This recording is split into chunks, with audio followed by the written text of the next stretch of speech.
Yeah, so some ways that I do the reframing and the evidence is therapy. I think it's becoming less stigmatized now, which is great. Like a lot of my friends, neurotypical, neurodivergent alike, go to therapy, and that's kind of cool. But it can just help to talk those things through, reframe that rejection. And if you can't afford therapy, just having a friend or a family member just talk those things through and just say, is this and it's not, don't be afraid to say, is this rejection, like are they rejecting me, am I, even if you say it in a fun way. I've noticed that with my friends, like I literally will be in the group chat like, am I being dramatic, or do they hate me, or is it okay? Another thing is tracking progress. So I used to think, oh, I'm getting so many no's.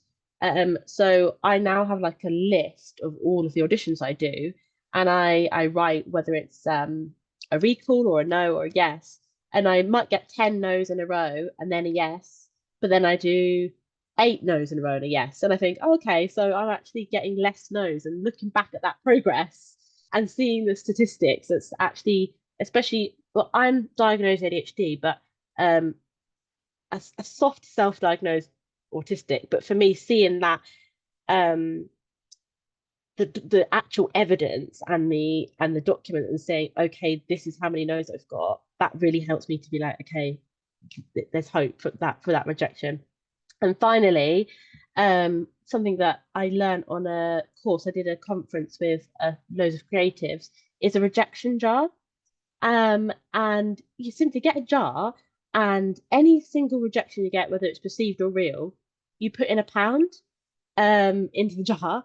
So then at the end of the year, either you didn't receive much rejection and that's great, or you have a load of money to go and spend on something like that will make you have fun and like dopamine. So it's like a win-win. So I recommend the rejection jar.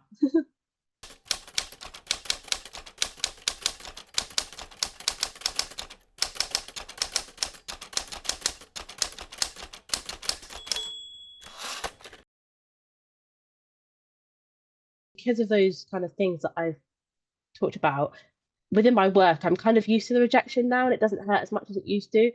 So I actually find the rejection I find the hardest is within my relationships, and the people I love the most. And normally 9 times out of 10, it's actually perceived rejection. So literally, a family member or friend could be tired or just having an off day, and I'll think that I've done something wrong, and it's that kind of you're speaking to me a little bit different, so I think that you hate me. So it's kind of just kind of getting over that, and that perceived rejection that I think is the hardest from the people that I love, because your support system is kind of what you fall back on, for me anyway.